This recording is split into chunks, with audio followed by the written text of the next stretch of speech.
Welcome to our speaker interview series at MDX 2019 here in Austin, Texas. Joining us now is Katie Martell. Katie creates buzz and drives demand as an on-demand marketing consultant based in Boston. She has been named a marketing expert to follow and a top marketing writer on LinkedIn with a decade of marketing experience, including CMO and co-founder of Syntel and director of buzz at Net Prospects, a D&B company. Katie is a frequent speaker and MC at conferences, including TEDx, Inbound, and Marketing Profs. And she serves as the co-executive director of Boston Content, the city's largest community of content professionals. Welcome, Katie. Thanks for joining us. Thanks for having me. That's quite an intro. It is. I hope I meet those expectations. Right. Well, marketing has always tried to capture attention. So why is it harder than ever before to do that today? Oh, that's a great question. It's harder than ever because it's all we've ever focused on as marketers, right? I think we spend a lot of money in marketing. We do a lot of stunts. We've always thought of ourselves as the commanders of attention. And today in 2019, and as we think to 2020, it's harder than ever. There's more companies than ever. Absolutely. We're fighting with a 24/7 news cycle where everything feels like a crisis, and we honestly can't stop checking. Everything's breaking news. If everything's breaking news, then nothing is breaking news. Right. But we're addicted to checking not only what's happening next in the news, but our emails, our IMs, our text.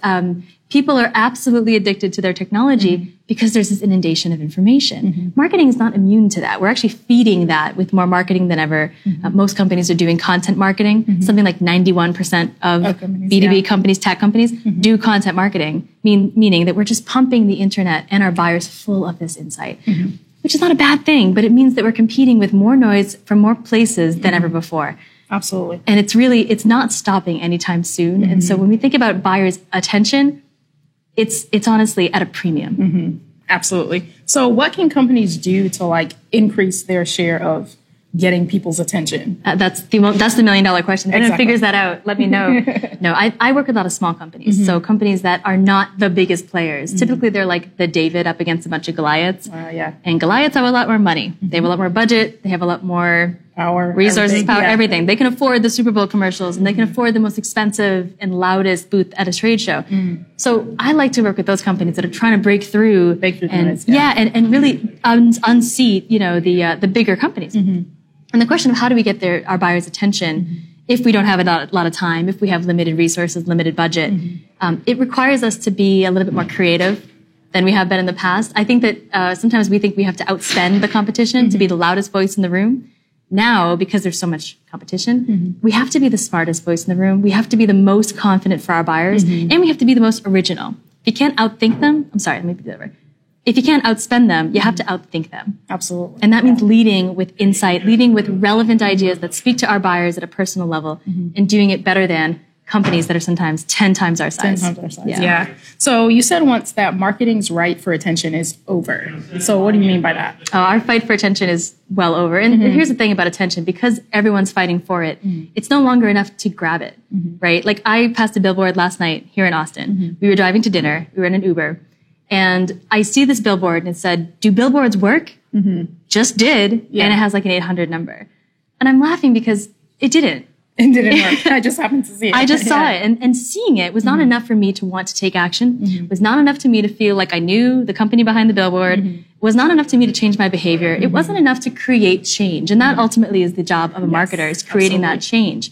And so our fight for attention is over. The new fight is for trust. The new fight is to get buyers to believe us, take us seriously. Most buyers don't know which company they can trust. Right. They're inundated with marketing. So now it's not enough to get their attention. We've got to be willing to do more to earn their respect and earn their trust. So what can marketers do to earn that trust from buyers? What are some strategies or tips that they can implement right now to do that? Right now. Well, first of all, it's stop with the hyperbole.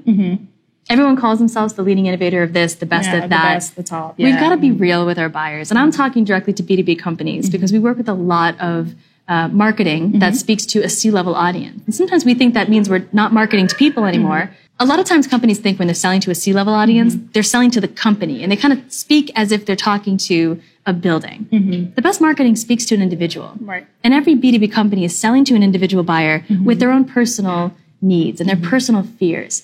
That's the most effective B2B marketing. Right now, the biggest impact for a customer being loyal to you as a business to business, maybe a tech brand, is whether or not you understand their personal challenges. Absolutely. They're scared of losing their job. They're scared of being surpassed by technology. You've got to be willing to talk to them like they're people and speak to them and say, listen, we understand what you're dealing with. We have a vision for the future that has you in mind. Most marketing doesn't do that today. It leads with us, how great we are. We're the leading innovators of this and the best version of that.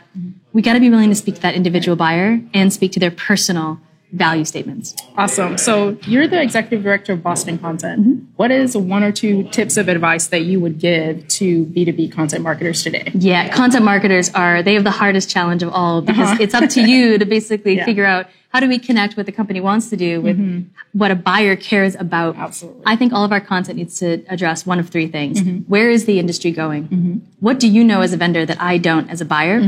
How do I win at work? If all of your content can match those three questions, you're going to be fine. Awesome. Awesome advice. Thank you so much, Katie. Really appreciate it. Thanks for having me. Thank you.